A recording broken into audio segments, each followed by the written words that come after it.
Hello, hello. Hello to everybody. Good morning, good evening, wherever you have joined from. I welcome everybody to this live stream. Today is going to be an amazing day. It's a closing ceremony for Anyone Can WP. I see people have joined on the comment section. Hey, Felipe. Hey, Philip. Hey, Hardik. You are one of the finalists. Hey, Karthik. Hey, Jesse. Hey, Miles, welcome. Hey, JP, Rashi, Satyam, Mohammed, welcome to everybody. We have 41 people right now watching us. So we'll get started in a moment. I'll take up first few minutes and we'll wait for Matt and Jesse to join us. We'll just look at some of the numbers and just basically do a very quick recap of the event. How was the event, by the way? Did you participate? Did you follow along?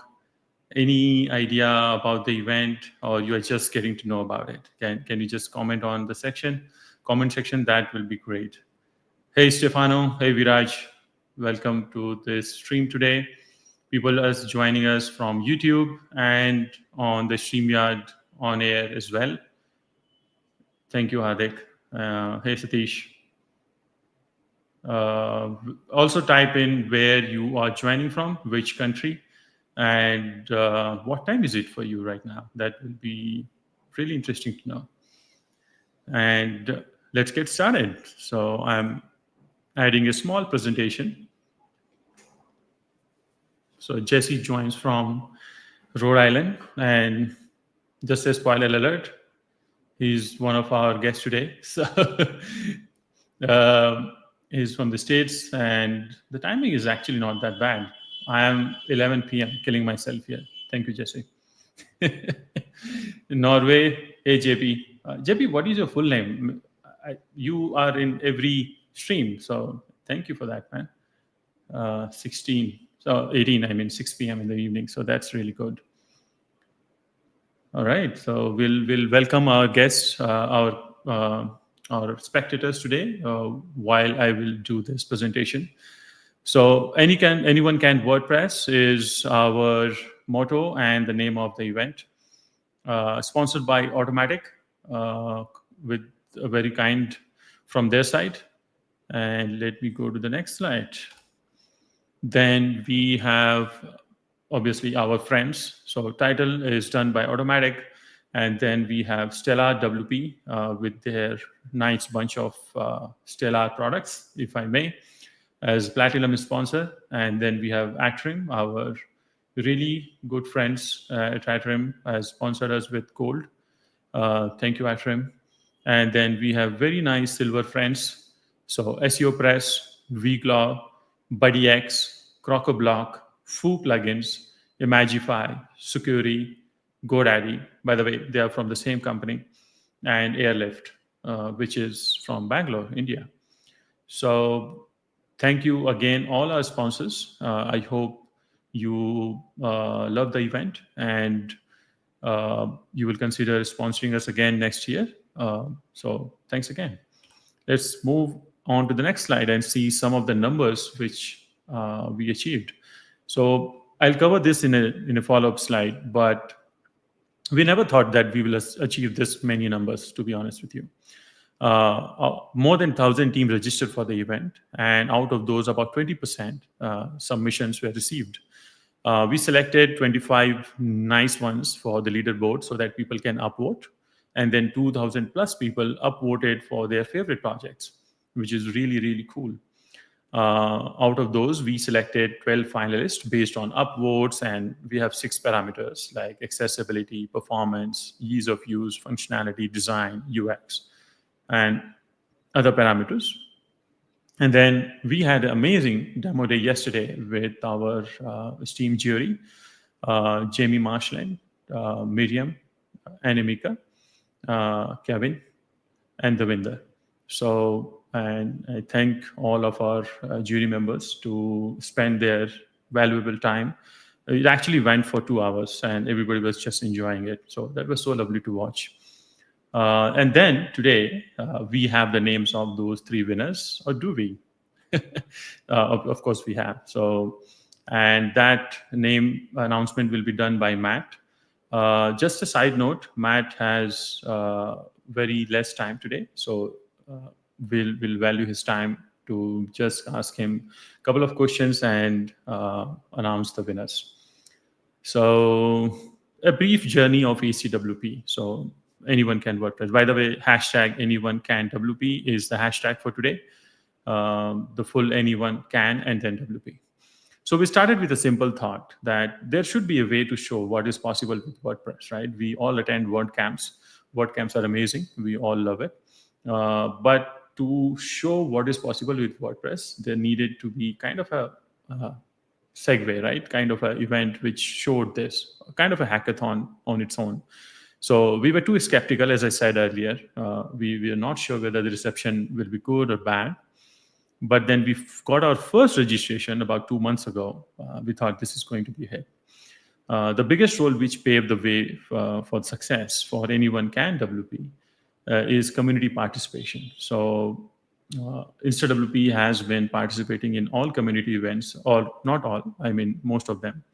And I have met friends personally over the period of time, which means it was such a smooth journey in hindsight. So thanks everybody for trusting in me and in InstaWP for their time, their money, right? You contributed with so many ways. Thank you. AnyoneCanWP platform itself is kind of an entry or submission into the competition, if you believe it or not. So we built it from ground up using obviously not just free plugins. We use pro plugins, of course. So it was built on top of Elementor Total Contest, which we really loved. Go check them out.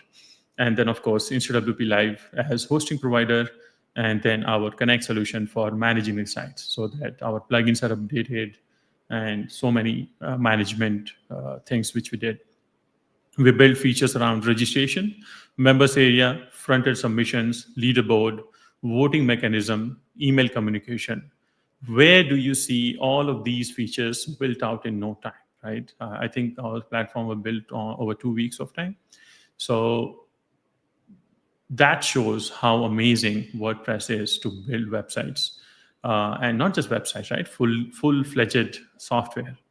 So yeah, so that's it. That was a short presentation from yours truly. We have a lot of folks joining in.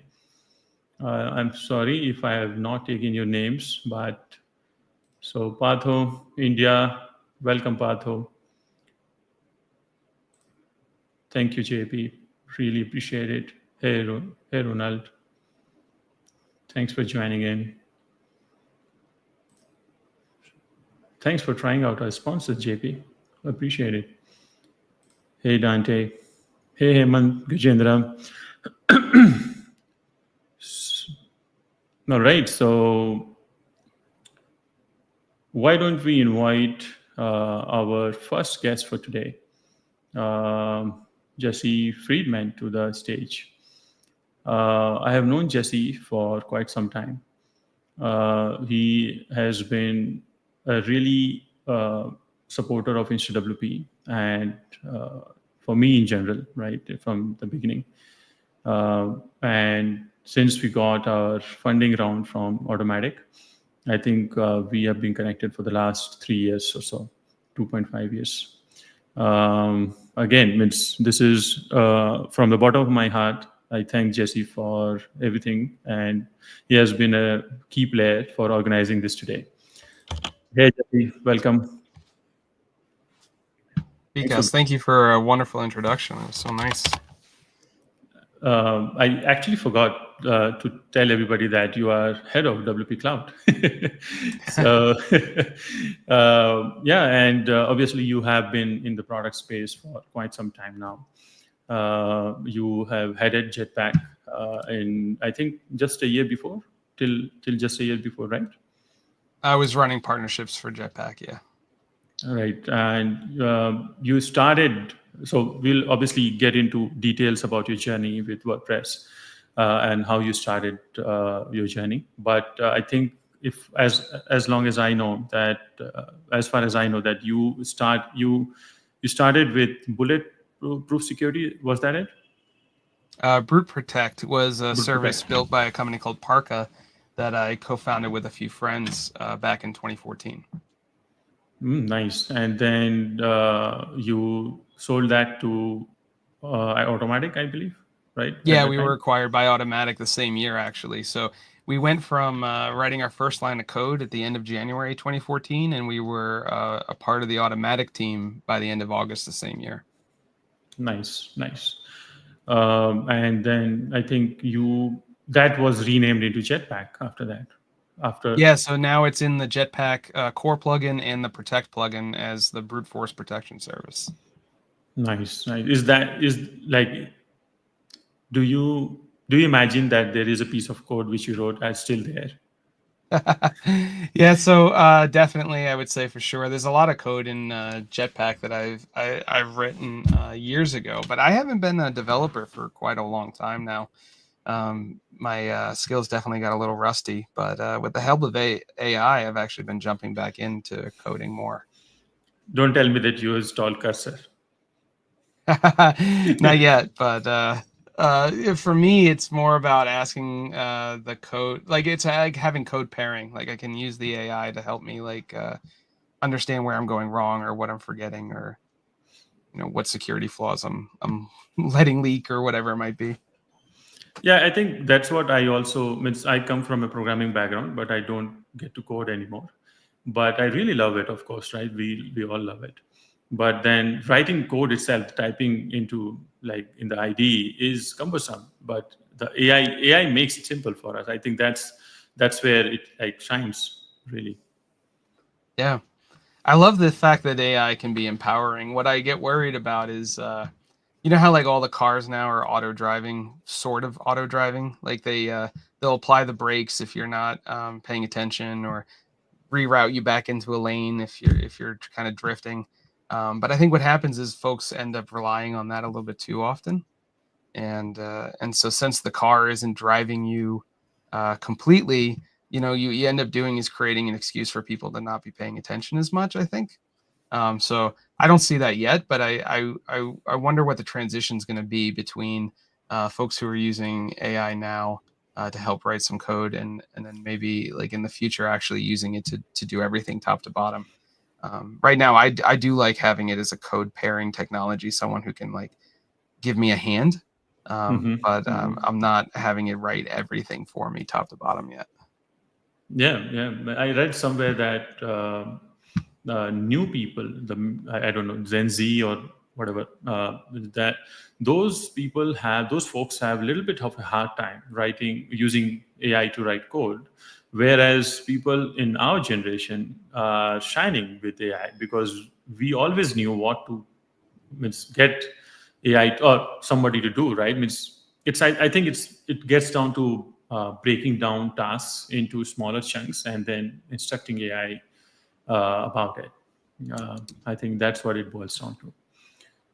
But For yeah, sure, thanks and for I sharing. think it helps to know what you don't know as well. Like I know enough, and I remember enough PHP and JavaScript to be able to ask the AI to do something specific. But if you don't know enough about it, sometimes you'll probably get stuck in a rut where you wanted to do something else and you're not exactly sure how to ask the AI to handle that for you. Yep, yep. I totally agree on that. With that, I would like to welcome our next guest, the man of the hour, Matt Mullenweg,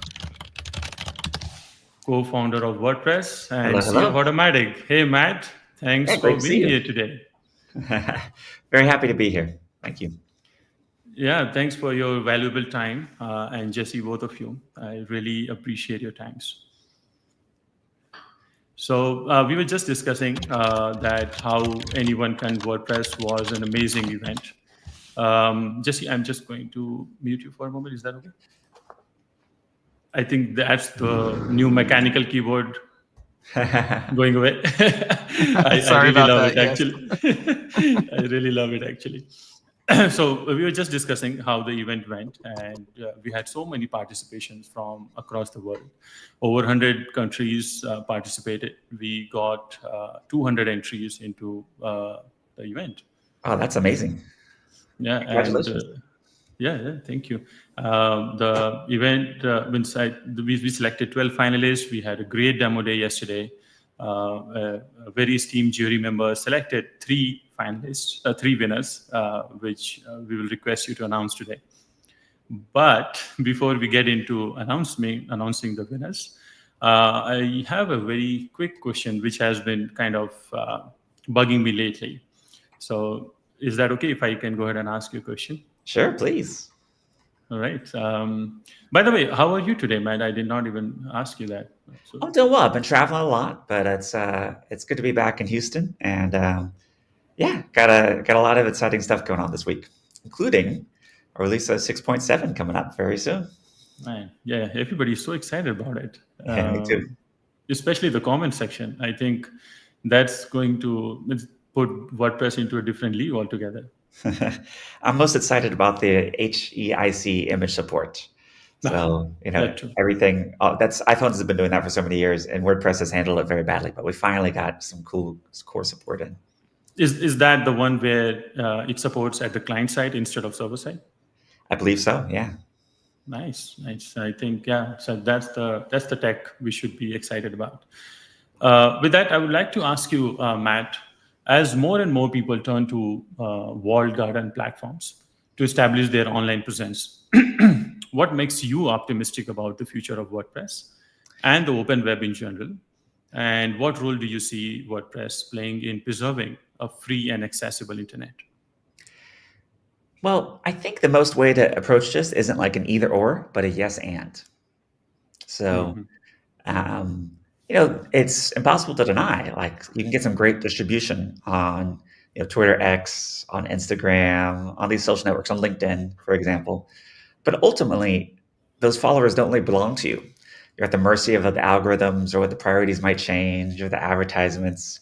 Also, it's kind of generic. Your profile looks just like everyone else's, and you don't really have control over what ads are going to be next to you or other things. So, but if you use those as a way to direct traffic back to your WordPress site, you can have your full archives there. You can have a unique design. You can have like people subscribe to you directly, with a Telegram channel or an email newsletter or something like that. And then you have a direct relationship to your audience. And that ultimately is what we see people really value over the long term. And and then there's also open web networks like Blue Sky, Mastodon, these other things that are coming up, which are also giving a lot more control. I'd also be remiss not to mention Tumblr, which we're open sourcing and switching to WordPress as I hope being a nice open web, participant, social network participant. How is that migration going along? Is that like too big of a project or? Well, it's a big project. There's 500 million Tumblr sites. So, and not all those are active anymore, but a good chunk of them are. And yeah, so it's probably the largest WordPress migration. One of the honestly largest migrations ever. So, Jesse, would you like to comment on the question? I was just adding to Matt's point. I've been throwing around this idea that you should own your influence, which is that you can use social media to get your word out and to share more ideas, but you don't actually own that connection with those individuals through those platforms. The algorithm dictates how much traction you're going to get, how much traffic you're going to get to your site, things like that. And if that algorithm shifts overnight, you could lose your entire audience. So bringing those folks over to WordPress, building connections with them directly with an open platform, I think is super important. I totally agree. All right. So moving on to the next part of this presentation. So Matt, we will really love for you to announce our winners today. I'm very excited to. A lot of folks have their hopes for. Obviously, everybody is watching who has participated, but the 12 finalists are really crossing their fingers. Just for information, all these projects were built on core WordPress plus all the GPL plugins and themes. So nothing is pro or proprietary here. So that also demonstrates and adds to what I just asked you, that how can you build your online presence. I think if you can build it with just core and plugins and themes, which are freely available and in GPL, I think that adds more power to it. Awesome.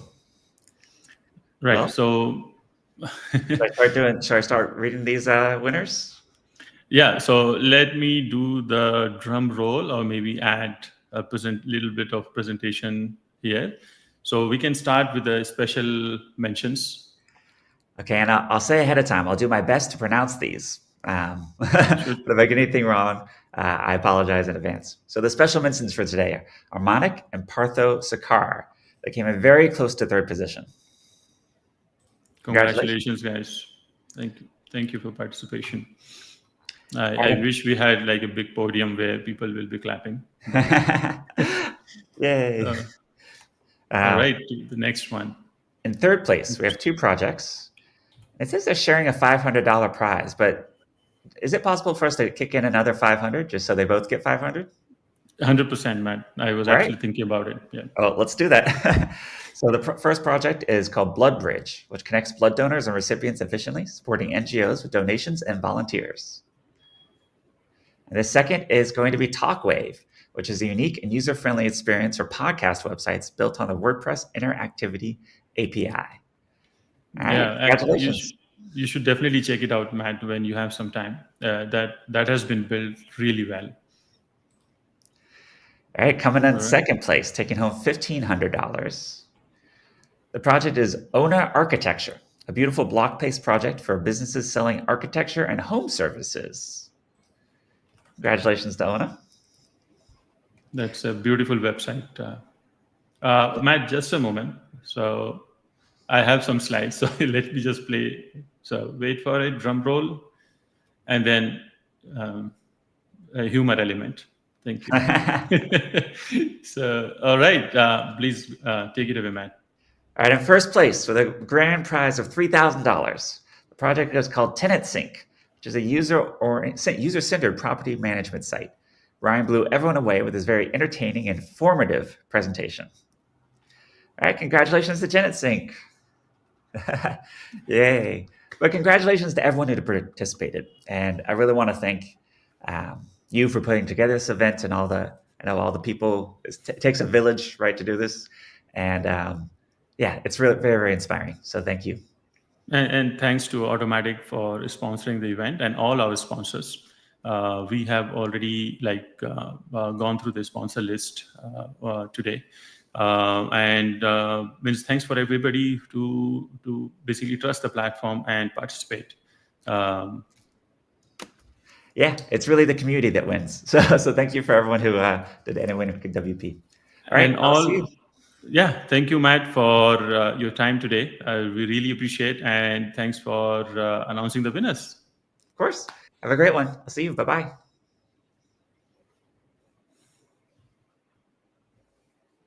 That was great. So we have over 150 people watching this stream.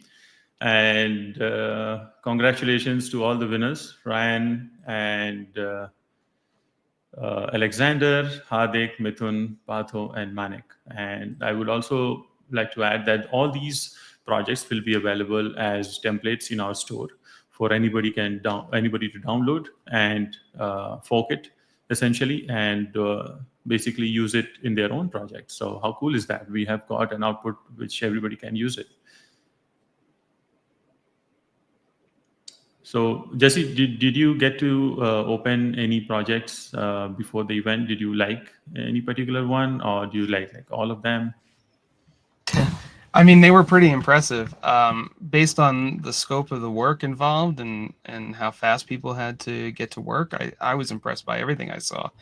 I think the Tenant Sync one looks really cool, but I didn't get to play with the property management part of it, so I'm really interested to see how that actually unfolds. But the other ones were fantastic too. The TalkWave one looks like somebody built a podcast player and a WordPress website. That's amazing.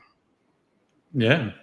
Yeah, that's one of my favorites as well, among others. So I guess tenant sync is something we would like to get a personal demo. Ryan, if you are obviously watching the stream. And Ryan, your full name is Ryan Fernandez, right? If I'm not mistaken, you are on the stream. So thanks everybody again, man. Means you guys spent a lot of time putting these projects together. I had literally no less or zero expectation that people will spend time, but really, really appreciate it. Thank you, everybody, and it's well deserved. What is the link where I can see all the websites? So go to anyonecanwp.com and you will be able to see all the projects and the leaderboard, who made to the leaderboard and finalists and everything. And feel free to watch yesterday's demo as well. I think that's a great way to learn how to demo projects. Ryan, make sure the website is up, man. Is it InstaWP which is not performing properly, or is the website? Please check it out. Thanks, everybody, again. So, Jesse, it was a good wrap. I do have a couple of questions, though, for you, because we did not finish our journey into WordPress for you. And there are some more questions which I would really like to learn from you. Shall we continue? Yeah, that sounds great. Right. Okay. So the one thing which I was curious is that even on a personal level, I don't know that. So once you like joined Automatic and you merged your code and the company, what was the journey from that point onwards to, let's say, until you were at partnerships at Jetpack, and then you switched gear into WP Cloud? So how was that journey? Miss? How did you have seen the product grow from? What was the active installation count when you joined? For Brew Protect, Mm-hmm. I think we had it was in the 5 figures. It was over 10,000 users at the time. And Jetpack was at, let's say, 50K or 100K. That's a good question. No, I think we were significantly higher than that. Jetpack had been out for 4+ years at that point. So let's say 500,000 installation, right? Yeah, it was much higher. Yeah, it was up there like that. Sure. And now it is like 10. I think about 10 million. 5 million active sites. Yeah. So you have basically seen it grow 10 times in your career of, right? So that sounds about right. I was actually using Jetpack as an early beta tester as well. So I've watched it from the very beginning. Right. So yeah, so that's what I wanted to basically learn, that what do you feel that means you have seen the scale. What are the learnings during this period which you have? And then in hindsight, if you go back, let's say 10, 12 years, is there something which you do differently in terms of, let's say, growth or scaling the product? And you were involved mostly in the tech side or marketing or both? So sorry, what? Yeah, so a couple questions there. I'm going to dive in and just kind of put me back in if I get off topic a little bit here. But so basically, if we rewind around the early 2000s, I had been building websites, and I had graduated from college. I was invited back to teach actually one class as an adjunct professor. And then shortly after that, I ended up kind of building a longer term relationship with the university and ended up teaching for 7+ years. But as a professor, I was teaching students how to write HTML, CSS. And I'll tell you, one of the learnings right out of the gate is that you never learn anything as well as when you're teaching it. The minute you have to teach somebody else something, you have to look like you know what you're talking about. And so you end up learning far more from being an educator. I had a fellow professor at the time. She was my professor, and then became a colleague. Her name was is Hillary Mason. You might know her as the former CEO of Bitly. She now runs a tech company that's an online text-based gaming AI solution called Hidden Door, which is pretty amazing and definitely worth looking into. But she was, I would say, my first real mentor. And I was building a new project, and I said, what do you think I should build it on? I want to get into CMSs. And she said, you should go for WordPress. This was back in like 2004. So I tried WordPress, fell in absolute love with it, and I never looked back. I never really, I tried building some sites on some other things. I built a site on Expression Engine. I built a site on Drupal, a couple others, but WordPress was it for me. I just kind of lived and breathed it. Then in 2011, I built a WordPress platform for insurance websites and ended up migrating from a closed source CMS, 3,000 websites, over to a WordPress platform. This was a really interesting project. If anybody ever wants to talk about this, is kind of funny.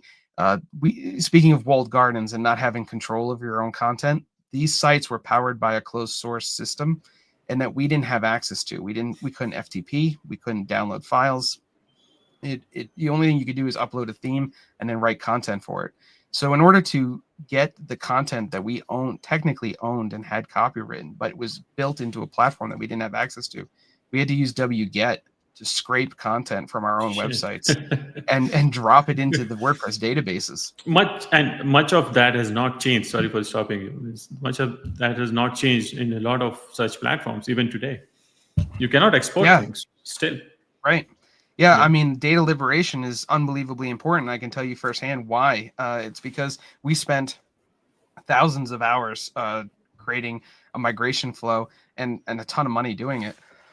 But the thing was that we didn't only scrape the content, we ended up scraping the theme files, the actual CSS, the JavaScript, the HTML, and we used it to programmatically create WordPress themes. One of the coolest projects I ever worked on, honestly. And then from there, I left that company to co-found BrewProtect.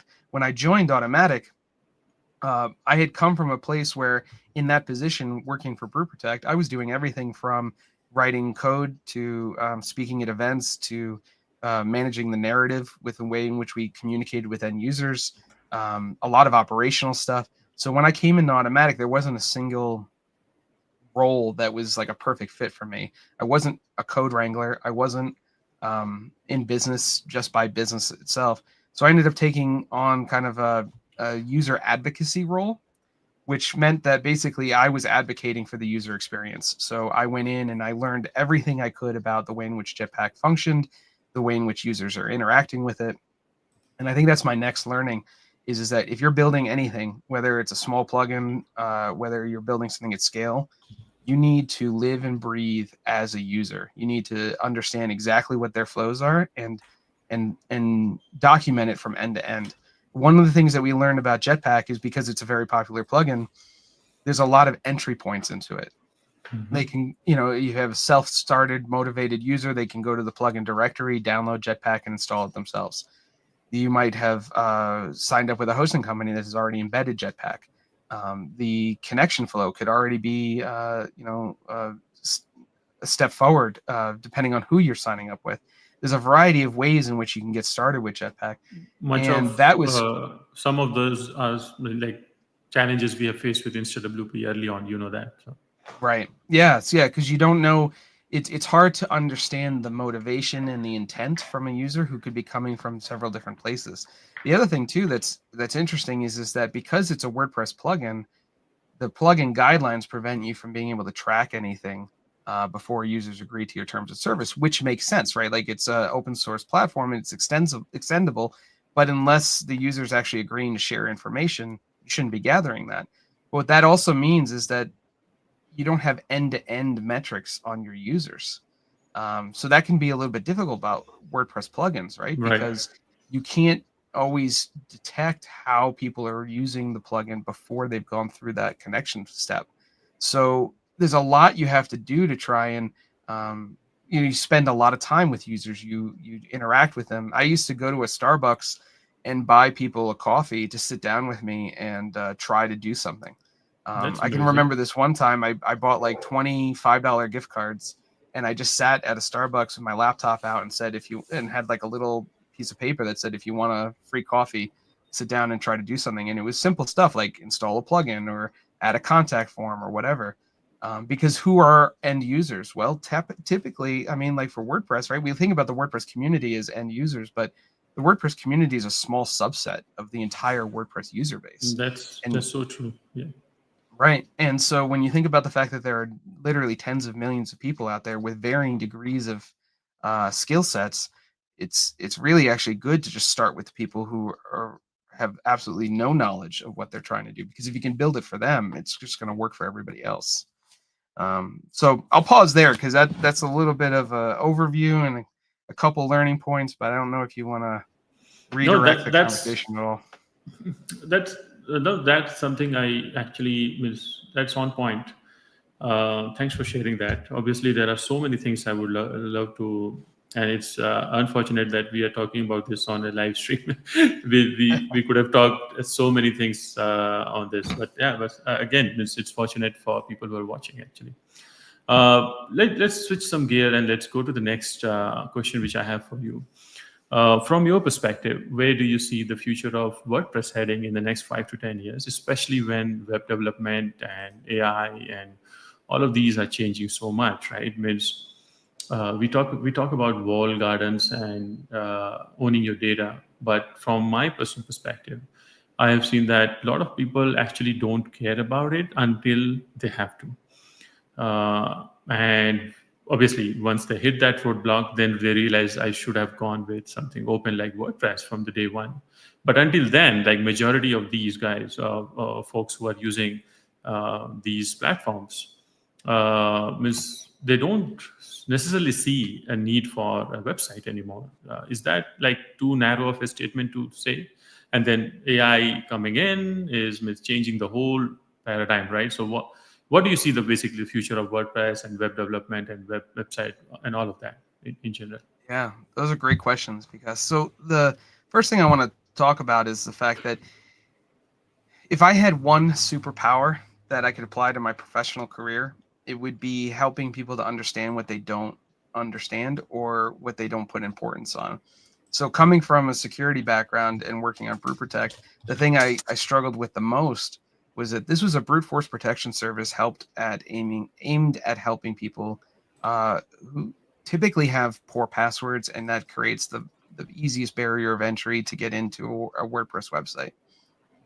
The problem with security is that, you know, if you look again at the vast majority of WordPress websites that are being built, a lot of times people have a fun idea. They're trying to get a business up and going. They have a blog that they want to they just want to write. They just want to start selling something. They want to get things going. And security to them is not important at that beginning stage.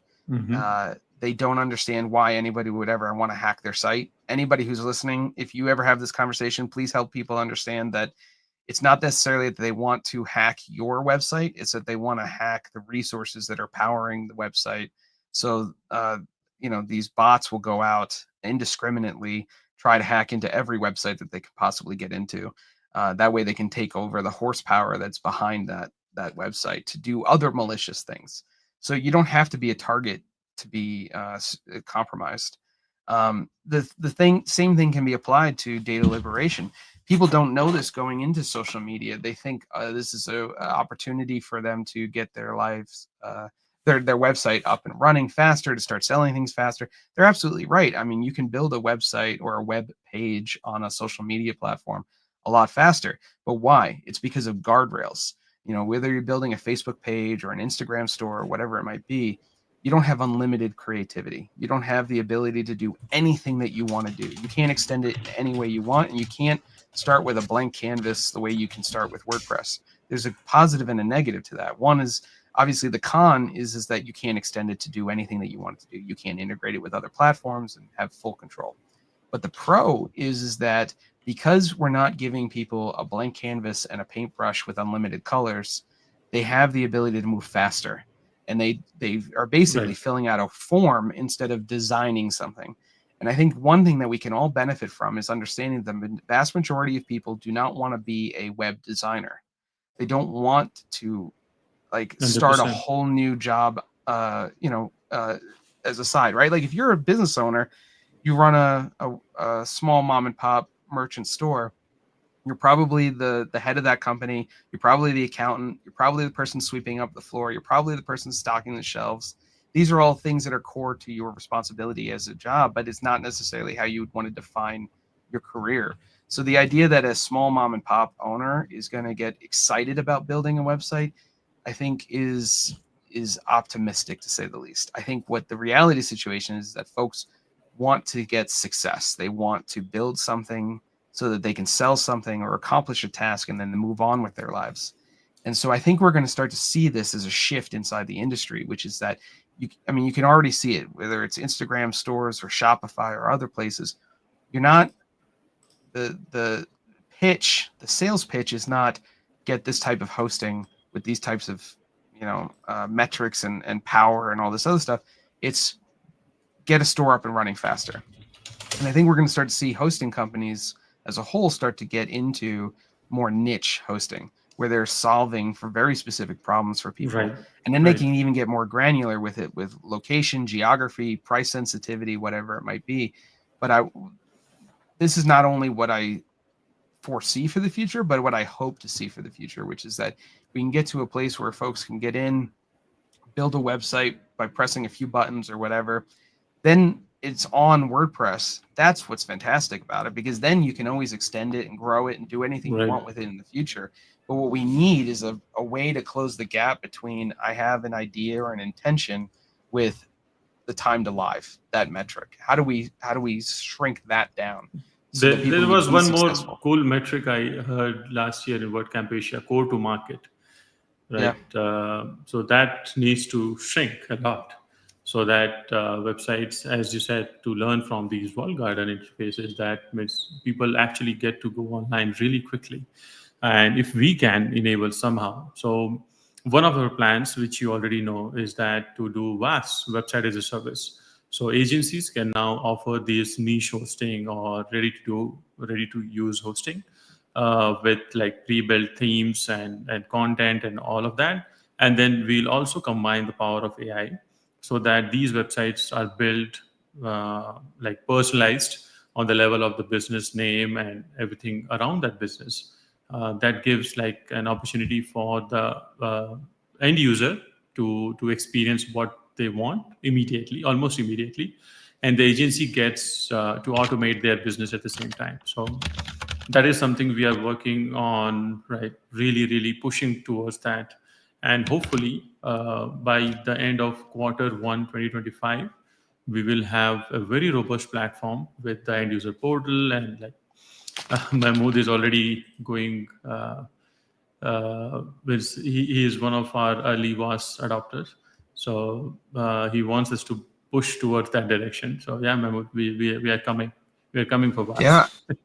Well, I'll tell you, 2 weekends ago, my wife and I sat down because I wanted to build her website. She's written a book and she's going to be publishing it very shortly. She's self-publishing, so she needs a website to promote the book. And, we started with the whole blank canvas thing for a while. We tried using the site editor and building a site through that. And while I personally love the site editor and the things that you can get done with Gutenberg blocks, the problem that she faced is that she's not a web designer. She's not focused on these things. She cares more about the aesthetics, the fonts, the colors, the way in which a theme is shaped, but not necessarily the pieces of the puzzle behind it. And so we ended up doing a search for a theme, because I thought to myself, well, like again, as much as I want to use the site editor because I think it's important to use the pieces or the technology that's going to be used more in the future, we needed to solve for this problem quickly. So I'm actually going to share this link. We did a search and we found this theme developer's website called Pix and Hue, coded by a woman named Louise. And so we downloaded a theme, and it required Elementor. She put together this instruction doc of like every single step you needed to take to build a website. And at the end of it, by updating the theme and the JSON and everything else, we had taken the theme that she demoed on her website, and it exists on a WordPress.com installation. And so what that has always been the biggest problem for WordPress, right? Is that you show a theme and it looks absolutely stunning, and then you go and download that theme, and there's no filler content, right? All the pieces that made it look stunning are missing, so you have to do all that. So what I would suggest to someone like Louise, a theme designer who has these amazing layouts and these gorgeous setups, is that she could actually be using something like your product, Vikas, to create golden images, where every one of her themes could be already perfectly configured with all the right content. Elementor could be installed. All you'd have to do is replicate it, put in a license key for the theme, which you could automate as a even you don't need to do that with us. Means that will be automated. Yeah, exactly. And then you're off and running. So the 3 or 4 hours I spent yesterday setting things up, installing the fonts, doing all those things, that could all just be done out of the gate. And so then we'd have what we would have right now is a living, breathing, fully fledged website with all the content and the images and everything. Then a customer only needs to go in and do a find and replace. Right. We are planning to automate that too, right? So you just enter your business name and a description, and then AI will do the find replace for you. But yeah, I totally agree on that, and really love how she has set up a website. I shouldn't say that it looks like a Shopify theme. So it's so well made. Kudos to that. So please put introduction if you know her in some way, so that we can. Oh yeah, if anybody does know this woman Louise, I would love to talk to her. Oh, I thought you know her. And just thank her. I don't know her. I'm just a customer. So with this great network, I'm sure somebody out there does know her. So I would love to be put in contact if anybody does have a way to introduce me. It just also reminded me one of our cool designer whom we are working with. Her name is Sarah Parker, and she almost fits all the check boxes here. She obviously loves the platform, and she develops like a stunning websites, very niche oriented, legal and other websites. And so she's bringing all her design work and everything to our VAS. And she has already sold a couple of websites, and like really excited about how the whole thing can be automated. It can be we can spin up like thousands of Shopify's from like millions of agencies, and the scale of this cannot be imagined. So Stephanie Hudson is here. So Louise, Stephanie, check out the Pix and You website. If you know her, please tell us so that we can reach out. Jesse, let's go into maybe one or two more questions. Yeah. Okay, let me see. Okay, so what is your advice on building products? Basically, the question goes like something like this: that what are the key factors or strategies anyone is looking to in a successful product? You said early on that you liked Jetpack as a beta user, and then you also invited other people for maybe a reward so that they can try out. But obviously you have a ton of experience in this. What are the top 3, top 5 key factors of a successful product which really shines, especially in the WordPress ecosystem? Yeah, so top 3 factors. All right. First of all, I'll repeat what I said before, which is that you need to understand your user. It is so imperative that you do that and you actually live and breathe the product through their lenses. The next thing I would say is understand your market, and that's different. Now, you might be developing a plugin that you're developing for yourself because it's going to make your own life a lot easier and you just want to GPL it. That's great. You are your own customer base, and if somebody else can benefit from that, then all the better. But if you have an idea and you want to go to market with it, you need to not only make sure that the product that you're building, and you can hack this out, you don't have to have a finished full-blown product to get an understanding of how people will use it. Figma is a great example of something that will allow you to build mock-ups and let people click through them and see what unexpected happenings are there. There's another product out there called, I think it's, maybe somebody in chat can help me. I think it's called Silverback. It's a really awesome user testing tool that records not only the user's movements on the screen and what they're pressing and doing, but it also records their face using the camera. Oh, So but you then can user will obviously actually, be notified about it, right? But the ad yes, being of course. recorded. Yeah. They know, it says right on it that they're being recorded. They understand what's happening. But the benefit of it is that you actually see their facial expressions. So Mm. yes, the key is like, yes, you want to get them through X amount of steps and you want to do it in X amount of time. But the real key there is that even if they do figure it out, is it delighting them? Are they smiling? Do they have a little that was cool kind of moment, or is it super confusing and they happen to struggle through it? And so plain metrics don't always give you that information, but seeing their face does. So that's something that's really key. But knowing your market's going to be super important because you need to know whether or not you have a viable business. So you need to think about whether or not you're going to be charging for this thing, how much are you going to be charging, how many customers are out there, and think about it from that perspective. And I guess the next thing I would say is delivery. I would not tell anyone to rely completely and solely on the WordPress plugin directory to get business. Now, the WordPress plugin directory is amazing, and it extends, an unlimited amount of opportunity for you to extend WordPress. But the other problem that is faced with that is that because everybody can build a plugin and upload it, there are a lot of responses when you type in something like a contact form. I think you get 1,000 responses when you type in contact form. So what I would say is definitely utilize the plugin directory to ease of use, get people to actually install your plugin.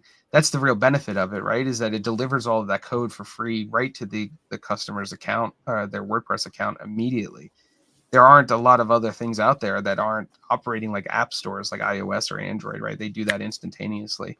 But you also need to build a marketing plan around that to drive business. And I think one of the key things that happens in the WordPress space is that we have folks who tend to live in the older days of like, if I build something amazing, they will come, right? Like when WordPress was getting started, there was this, people were so eager to share cool projects, and that was because there weren't 10,000 options for a plugin form, right? But now that there are so many options, you have to do a little bit of extra work to get some awareness. So I would definitely think about joining communities.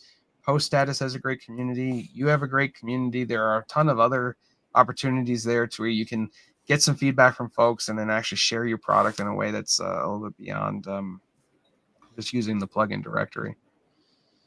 I think there's a good place to pause there. Thanks for sharing that. Yeah, not many people know that when I started, I put like a really badly made plugin in WordPress repository very early on. And immediately, within few days, I started seeing a lot of users using it. And try to monetize it through some donation link and all, and we started getting some dollars.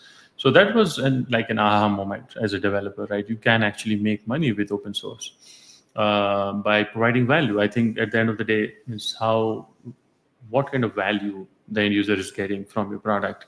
That obviously this is very abstract thing to say, but as a product developer or the innovator or entrepreneur, you know what you are delivering. So yeah, thanks for sharing that, Jesse.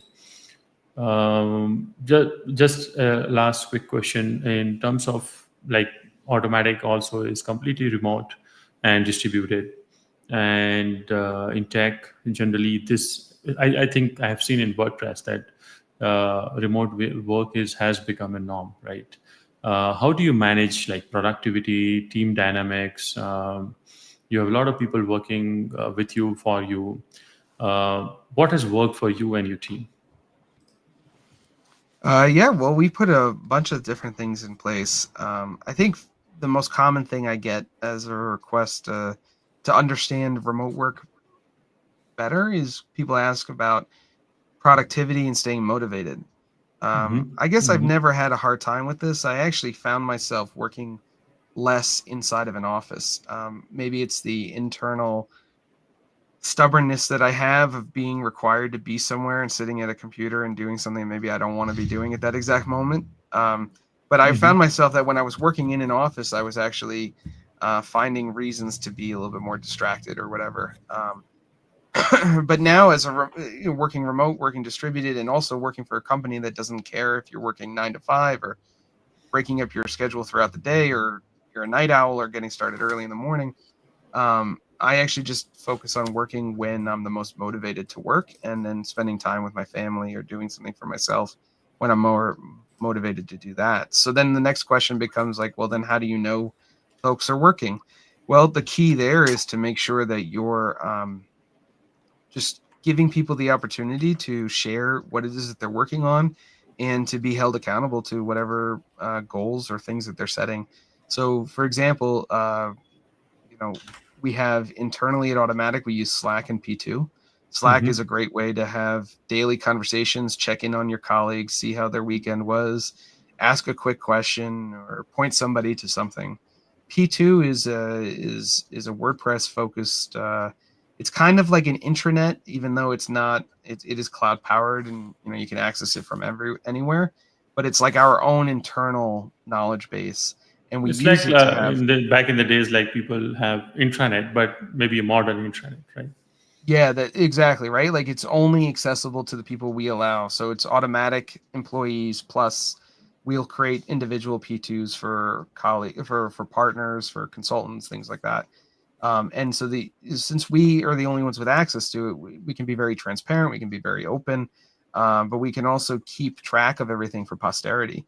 On more than one occasion, somebody's asked me about something that happened years ago. I don't have to go through email and try and figure out, what happened and decipher it. It's because I took notes on it. And so we take notes on everything that we do, every person that we meet with, every meetup we have, whatever it might be, there's notes on it. So there's never that having to remember things, which makes life a whole lot easier.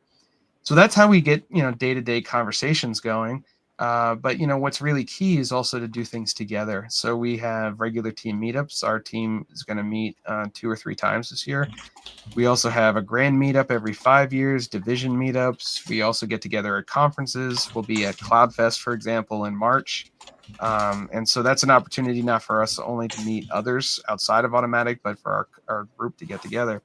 When you get together like that, you kind of confound the problems that you run into when you don't know how people communicate. I tend to, I think, be a little bit more direct in text, cut out a lot of the fluff, and maybe that appears as if I'm being curt. But the reality situation is that people who know me, who get to talk to me a lot more, they don't see it that way at all. And I think it's because we've built up a relationship, right? Like we know how we communicate and how we talk. And so that personal real life piece is a super important part of that puzzle. The only other thing I would say is the funny thing is the first time I ever gave a non-WordCamp related talk, like on a stage at like a real event, was a conference called the Future of Web Design, FOWD. It was in New York City. That was recent, right? No, this is going back a long time ago. This was like 2010. Okay. And I gave a talk on working remotely because I had been working remotely for 4+ years at that time. And the 2 things I gave is the major takeaways then was, one is don't be a singular employee who's working from home. When your entire company is in an office and you're the one that's remote, it's so easy for you to be forgotten, left out, things like that. That's not distributed, right? That's remote. And so if I ever had to find another job, I would be looking for a company that was fully distributed, not like a subset of their customer or their users or employees being working. Same with us, right? Means we also are completely distributed, and a lot of people now, not anymore, but a lot of people especially in Bangalore who have like big offices, they always ask me, means how do you operate? And my answer is just you have to have a mission, a goal, and everybody just chasing that. So that's actually, you're right. I totally forgot to mention that, but focusing on how people are doing in their job is creating metrics and lead and lag measures and goals so that you know how you're performing against it. So everyone on my team knows what our team's goal is and how they can contribute to it. And then what we do is every week we basically pump in our metrics, our personal metrics around what we did to push that goal up. And so that allows us to keep track of, how people are doing, how their progress is, how fast they're moving, things like that. But the other thing that I had mentioned at that talk that is still relevant today is to have a door. So if you live at home by yourself, if you have a family with 3 kids and 2 dogs, it doesn't matter. But having a separation between work and life is important. And sometimes that can be a physical door. The reason why is because when you're at your office and you're at your desk and then you go home for the day, you are taking time to commute, to break away, to unplug, maybe listen to music, a podcast, whatever it might be. You're creating a separation between work and life. But when Right. you work from home, if you have your laptop out open on your kitchen table and that's where you work all day, then at 9 o'clock at night, when maybe you're a little bored and you don't want to open that book, you can get sucked back into work. Not always a bad thing, but it can become one when it's not a choice and you're just getting sucked right back into it again. And before you know it, you're working 60, 70, 80 hours a week. That's not healthy. That's not good for anybody to be doing that consistently. Unless you're in a startup, right? Startup rules, kind of everything goes out the window. Yep. Yep. But yeah, but I think having that line in the sand where you can say this is where work ends and life begins again is very important. Right. Rightly said. Jesse, before we close, what is that you are working on right now for, let's say, this quarter and next? What gets you excited in the morning? Can you share some of and basically maybe spill the beans a little bit? Some kind of something exciting coming along in the maybe WP Cloud.